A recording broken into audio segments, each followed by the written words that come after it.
Assalamualaikum warahmatullahi wabarakatuh. Pemirsa beriman, kisah Nabi Zakaria alaihissalam memberikan pelajaran bagi kita semua akan kebesaran Allah subhanahu wa ta'ala. Tidak ada yang tidak mungkin. Jika Allah berkehendak, maka semua bisa terjadi. Al-Quran melukiskan dengan sangat indah betapa kokohnya Nabi Zakaria alaihissalam dalam berdoa. Tidak pernah berputus asa, tidak berburuk sangka, dan tidak pernah kecewa dalam berdoa memohon kepada Allah subhanahu wa ta'ala. Kisah Nabi Zakaria ini diceritakan dalam 3 surah di dalam Al-Quran, yaitu surah Maryam, surah Ali Imran, dan surah Al-Anbiya. Dikisahkan Nabi Zakaria alaihissalam dan istrinya adalah sepasang suami istri yang sudah tua namun belum memiliki keturunan. Nabi Zakaria menikah umur 30 tahun dan istri beliau berumur 20 tahun. Istri Nabi Zakaria adalah seorang yang mandul, sehingga Nabi Zakaria alaihissalam terus berdoa agar dikaruniakan seorang anak. 10 tahun Nabi berdoa, namun belum dikabulkan. Kemudian 10 tahun kedua Nabi berdoa, belum juga memiliki tanda-tanda bahwa ia akan dikaruniai seorang anak. Begitu juga dengan 10 tahun yang ketiga, hingga sampai 40 tahun lamanya Nabi Zakaria alaihissalam berdoa dan belum juga dikaruniai seorang anak. Namun Nabi Zakaria alaihissalam tidak pernah berputus asa dalam berdoa kepada Allah subhanahu wa ta'ala. Di dalam surah Maryam ayat 2-6, Allah subhanahu wa ta'ala berfirman, yang dibacakan ini adalah penjelasan tentang rahmat Tuhanmu kepada hambanya Zakaria, yaitu ketika dia berdoa kepada Tuhannya dengan suara yang sangat lembut. Dia Zakaria berkata, "Ya Tuhanku, sungguh tulangku telah lemah dan kepalaku telah dipenuhi uban, dan aku belum pernah kecewa dalam berdoa kepadamu, ya Tuhanku.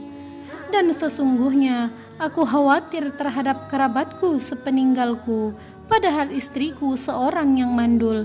Maka anugerahilah aku seorang anak dari sisimu, yang akan mewarisi aku dan mewarisi dari keluarga Yakub. Dan jadikanlah dia, ya Tuhanku, seorang yang diridhoi." Setelah berpuluh tahun Nabi Zakaria alaihissalam berdoa kepada Allah di usianya yang sangat tua, 100 tahun, ada yang mengatakan 90 tahun, ada pula yang mengatakan pada usia 120 tahun. Akhirnya Allah subhanahu wa ta'ala memberikan kabar gembira kepadanya. Ketika Zakaria masih berdiri di mihrab dan baru selesai berdoa, datanglah kepadanya malaikat Jibril memberitahukan bahwa Allah akan menganugerahkan kepadanya seorang anak laki-laki bernama Yahya. Allah subhanahu wa ta'ala berfirman, kemudian para malaikat memanggilnya ketika dia berdiri melaksanakan sholat di mihrab. Allah menyampaikan kabar gembira kepadamu dengan kelahiran Yahya, yang membenarkan sebuah kalimat firman dari Allah, panutan, berkemampuan menahan diri dari hawa nafsu, dan seorang nabi di antara orang-orang salih. Quran surah Ali Imran ayat 39. Kemudian dalam surah Maryam ayat 7, Allah subhanahu wa ta'ala berfirman, "Wahai Zakaria, kami memberi kabar gembira kepadamu dengan seorang anak laki-laki namanya Yahya, yang kami belum pernah memberikan nama seperti itu sebelumnya." Quran surah Maryam ayat 7. Dengan adanya berita tersebut, Nabi Zakaria alaihissalam merasa sangat kaget dan terheran, namun juga diliputi rasa bahagia. Pertama, karena saat itu usianya sudah sangat tua.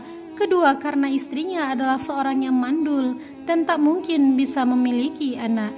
Dia Zakaria berkata, "Ya Tuhanku, bagaimana aku akan mempunyai anak, padahal istriku seorang yang mandul, dan aku sendiri sesungguhnya sudah mencapai usia yang sangat tua." Quran surah Maryam ayat 8. Kemudian pertanyaan Nabi Zakaria dijawab langsung oleh Allah subhanahu wa ta'ala, bahwa tak ada yang tak mungkin di dunia ini baginya. Allah berfirman, "Demikianlah Tuhanmu berfirman, hal itu mudah bagiku. Sungguh, engkau telah aku ciptakan sebelum itu, padahal pada waktu itu engkau belum berwujud sama sekali." Quran Surah Maryam ayat 9. Syekh As-Sa'di menyatakan, ini hal yang tidak normal terjadi dan jarang terjadi dalam ketetapan Allah. Akan tetapi, jika Allah kehendaki untuk terjadi tanpa ada sebab apa-apa, maka itu mudah bagi Allah. Allah pun sebelumnya telah menciptakan dari sesuatu yang belum ada sama sekali. Setelah mendapatkan kabar bahagia tersebut, Nabi Zakaria alaihissalam meminta agar diberi pertanda oleh Allah. Bukan karena ia tak yakin, namun ini adalah wujud ekspresi senang dari Nabi Zakaria alaihissalam karena doa yang selama ini dia panjatkan akhirnya dikabulkan oleh Allah Subhanahu wa Ta'ala. Pada akhirnya Allah memberikan tanda kepadanya, yaitu Nabi Zakaria tidak dapat berbicara pada orang lain selama 3 hari. Dia Zakaria berkata, "Ya Tuhanku, berilah aku suatu tanda." Allah berfirman, "Tandamu ialah engkau tidak dapat bercakap-cakap dengan manusia selama 3 malam, padahal engkau sehat." Quran Surah Maryam ayat 10. Setelah itu, lahirlah Yahya, nama yang belum pernah diberikan kepada orang lain sebelumnya, seorang anak yang dikaruniai ketakwaan dan akhlak yang mulia. Ia pun dikenal sebagai anak yang berbakti kepada orang tuanya. Allah tidak hanya mengaruniakan anak laki-laki kepada Nabi, namun juga mengangkat anaknya menjadi seorang Nabi dan penerus dakwah Nabi Zakaria. Wallahu a'lam bishawab. Pemirsa beriman, dukung channel ini agar terus dapat menebar manfaat dengan cara klik like, subscribe, dan share. Wassalamualaikum warahmatullahi wabarakatuh.